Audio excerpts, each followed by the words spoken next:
Hi, this is Chad Griffith, and the purpose of the video that we're doing today is to help my students, or their parents for that matter, to understand how to get to EBSCOhost and how to use its online resources for research, in particular EBSCOhost's databases. I'm starting out in Eastern's Moodle, which is our online classroom. I'm going to click on one of my classes and scroll down to the current topic for when I'm making this video. Inside that topic, we have this week's research work. And it is a fairly elaborate set of instructions. And we are currently working down here at number 3. So, at this point, one of the things that students should be doing as they begin their research is to look at EBSCOhost.org for resources. So I'm going to use this to open EBSCOhost's webpage, but students can go directly there by typing in infohio.org. That's infohio.org. Then they need to select their appropriate grade levels. In our case, my students are all 9 to 12. So we click on 9 to 12. Mine are actually just 11 and 12. Here we go. Now, there are lots of fantastic resources. The exact resources change, but one thing that should remain constant for a long time is EBSCOhost. EBSCOhost has a couple resources here. For example, we see Academic Search Premier. It's fine, and it would work very similar to what I'm going to have them use, which is on down here, the multi-database search. The multi-database search. So, clicking on multi-database search, and we get a list of databases. So, Academic Search Premier, Regional Business News, Middle Search Plus, etc. Long list of these different databases. In your brains, try to think of each database in this list as one drawer in a file cabinet. And inside that drawer are lots of different magazines or newspapers. So, Academic Search Premier says it has 3,900 different titles. We look down here, Middle Search Plus has over 84,000 biographies, 106,000 almost primary source documents, etc. You can narrow yourself down if you get more familiar with the databases and just want to search through one. That's fine. But in terms of looking for a lot of resources at once, just jump in there and search them all. And that's what we're going to do for the purposes of this lesson. So inside our multi-database search in EBSCOhost that we got to by going to EBSCOhost, I'm going to select all of the databases and continue. Here we go. What to do, what to do? Well, the easiest thing to do is to just type in what it is we're looking for. We'll presume for a moment that the general topic that I'm starting research on is skin cancer. So I type skin cancer, and I get 122,168 hits. Yeah, I can't read that much. I've squirreled out. I don't even know what to do. This is ridiculous. What do? Well, I need to narrow it, and there are lots of ways that I can do that, so let's get started practicing a few of those.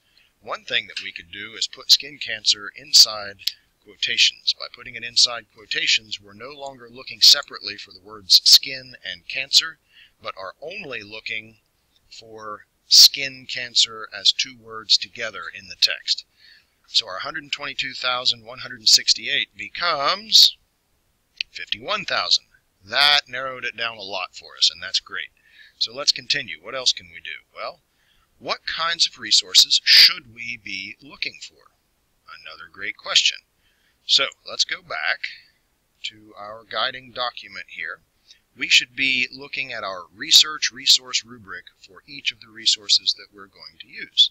So let's open that.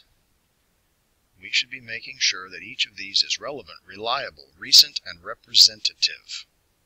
Is it on topic? Well, if we search for skin cancer, chances are most of them will be on topic. Is it reliable? Is it from a trustworthy resource? Most of the ones from EBSCOhost, actually all the ones from EBSCOhost, should be reliable. Is it recent? Oh, there's a spot we can definitely narrow it down. Is it recent? Alright, 1927 to 2016. I'm going to say no, 1927 is not recent enough. I'm going to bring 1927 all the way up to 2010 and just look at 6 years worth of research on skin cancer. Now we're down to 19,910. Wow, I might just jump that up and say, let's just look at the last few years of research. Alright? Still 10,598. That's too much. Well, one of our options here is full text. There are abstracts. There are just quick summaries of different articles that we don't necessarily have access to. By clicking full text, we narrow it down to only see the articles that we can read in their entirety. And that helped quite a bit. Now we're down to just about 5,000. That's still more than I would want to have to deal with. We can look at different subjects. Alright? We can also narrow down to particular databases instead of doing all of them. We started with all of them and we were worried that we might not get enough hits. Well, we have more than enough. One of the databases in this case is Medline. Medline narrows our search down to just medical related things, and we see that there are only 644 there, so that's better. So here we are with 644 articles. Not quite as manageable as I would want, so let's see what else we can do.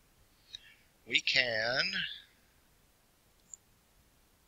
look at some of the major subjects that show up among those 600 plus articles. If our research was focusing on the negative impacts of ultraviolet radiation, we could narrow it down to 64. If we were looking at specifically melanoma, we could narrow it down to 121. I'm going to presume for a moment that melanoma was my target. So, now we're down to 121. 121 is pretty manageable. In terms of being able to skim over 101 topics, 101 articles, that's very doable. So if I look here for a second, protect yourself from skin cancer, maybe, what's that in? Academic journal, which one? Harvard Men's Health Watch. Alright, I'm going to say definitely dependable. That's looking like a reliable source. That's good.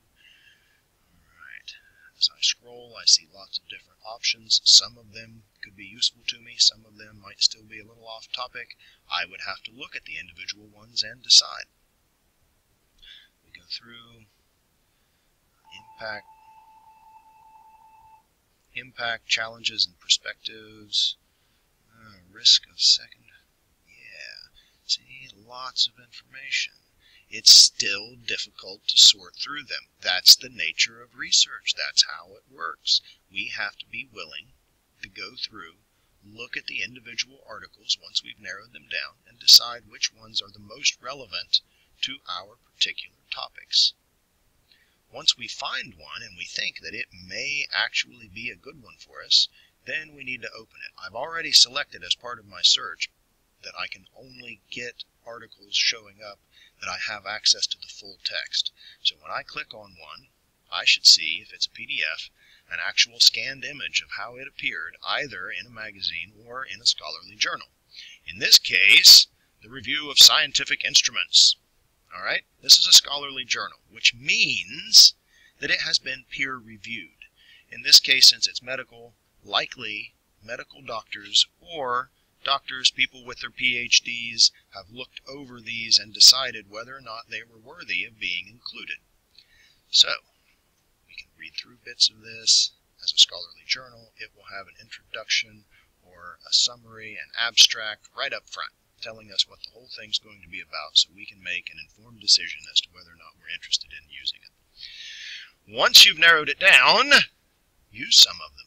In particular, from EBSCOhost, you need to have, if you're in a general English class 3 or 4, one of your minimum of 3 resources must come from EBSCOhost. If you're in one of the college preparatory classes, then 2 of your 5 must come from an EBSCOhost resource. Alright, at this point you should be able to find InfoHio, use InfoHio to get to EBSCOhost, and use EBSCOhost to search an all-database search for your topic and narrow that topic down using some basic research skills to get a number of articles that's manageable for you. If you struggle with this, please get a hold of me as quickly as possible, and I will give you some one-on-one instruction and help you to narrow your topic down, or to broaden it out if that's the need that you have. All right, good luck, and work hard.